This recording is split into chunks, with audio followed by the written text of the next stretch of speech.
Today, I'm gonna be demonstrating to you, and you're gonna work with me so that you know exactly which exercises you can or cannot do in your current stage of diastasis recti healing.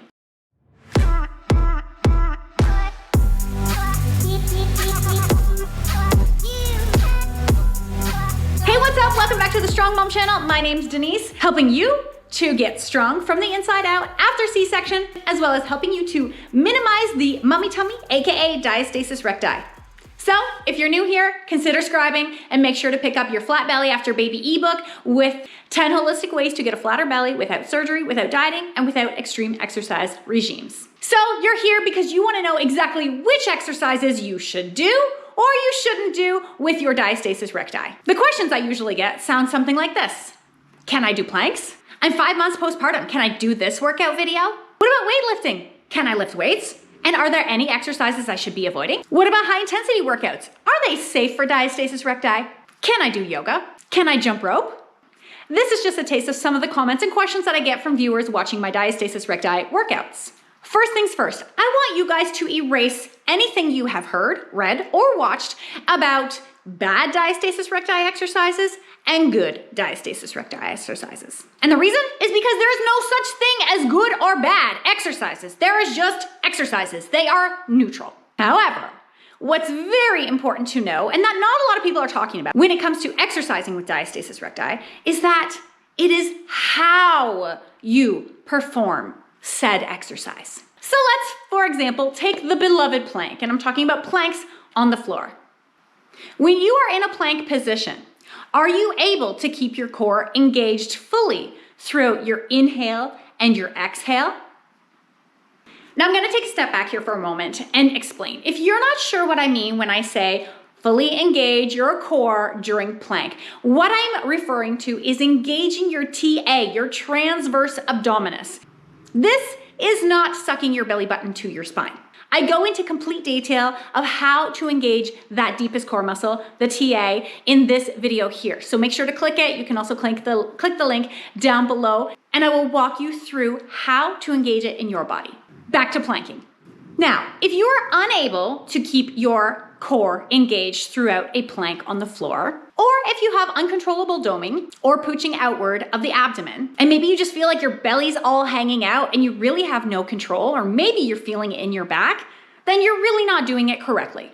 You can tell in this video where I'm demonstrating doing it incorrectly and I'm not engaging my core at all. My back is taking the brunt of the work. You can see my belly is hanging and I have no control over my abdomen.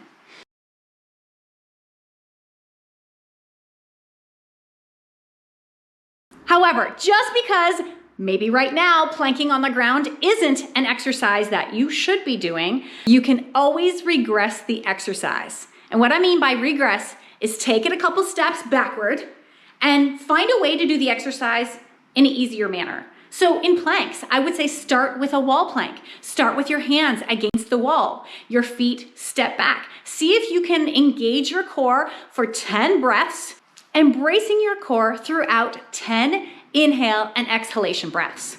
If you can do that, then maybe you can try to progress it. Move a little bit forward and make it more challenging for yourself. And one way to do that is to bring that plank from the wall down a little bit lower. So maybe it's off of a couch or a bed or even a stool. And again, can you hold that brace in your TA for 10 breaths? The same strategies go for doing yoga. I know yoga is a little bit harder because there is a lot of fluid movement, but make sure that you are gently bracing and engaging that transverse abdominis while doing some holding poses, for example, or while getting into a plank position. And of course, some of the movements are gonna require modification. Hey, that reminds me, I'm gonna be doing a YouTube Shorts video in a couple days about how to modify some yoga poses for diastasis recti. So make sure to subscribe and hit the bell notification so you don't miss that one. Quick interlude here, since we're talking about modifying, either progressing or regressing an exercise. One of the most typical core exercises that trainers give people is called the dead bug. Now, I did a video with 15 different variations of dead bug, and this goes for moms after C-section as well as with diastasis recti to help strengthen their core. I'll show you the basics, and I work you up to 15 different variations using weights, using a ball, using a yoga block. Guys, I want you to check it out. I will link that video in the description box down below.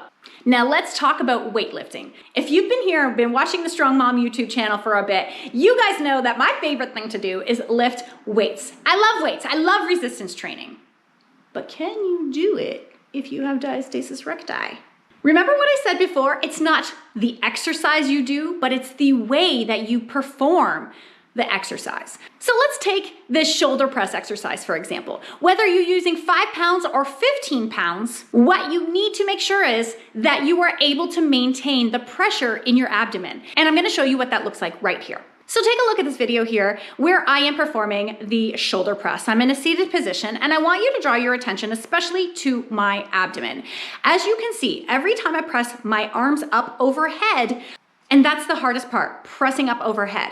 That is where I need to use my exhale breath, draw in my core as I push those weights up overhead. Now, let's take a look at this video where I am doing the same exercise, but with no regard to my core. And as you can see, my abdomen is not able to maintain the pressure of that exertion as I push the weights up over my head. Again, take a look at my abdomen. As I press these weights up overhead, my belly just pooches out. So obviously, this is not what we want. We are here because we want to reduce the circumference of our bellies and not push it out. So whenever you see yourself doing an exercise and you don't have control over your core, over your abdomen, and you see that bulging out or you see that doming or coning down the midline, that's when you know it's either too hard of an exercise and you're not able to maintain that control, or maybe you're just using too heavy of resistance. Ladies, the same strategy goes for picking up heavy car seats, picking up the laundry basket, even carrying 5 bags of groceries in one arm. We need to gently draw in that core muscle as we are carrying these heavy items. The important thing to notice and remember is how your body is behaving during these exercises, and especially during the hardest part of the movement. So you gently draw the belly in. You should not feel pressure downward on your pelvic floor. You should not see the belly pooching out, and you should not have the urge to urinate. You see, what I'm getting at here is that diastasis is different for everybody. To put this into perspective, let's say your best friend just had a baby 3 months ago. And let's say you've had a baby 2 years ago. Just because you are 2 years postpartum doesn't mean you can do more than she can. It doesn't mean that you can exercise harder. In fact, she might not have diastasis recti at all. She might have really great core control, whereas you don't have great core control. It's all about how your body, your individual body, handles the pressure in each different scenario, whether that's exercise or your activities of daily movement. Okay, so what about high intensity exercises? Can I do them? All right. High intensity exercises, I do not recommend. And the reason is because you are going so fast in the exercise, the workout, maybe you're following an instructor, you're following a video, that you do not have time to mind muscle connection to your TA and say, hey TA, turn on at this point. The workout is just so fast. Think about a burpee. You're jumping up so quickly, you're jumping down into a plank. Are you really able to engage properly that deep core? Maybe if you are in your advanced stages of healing diastasis recti, of course. But if you are new in your diastasis recti healing journey, then I absolutely do not recommend it. And how do I know this for sure?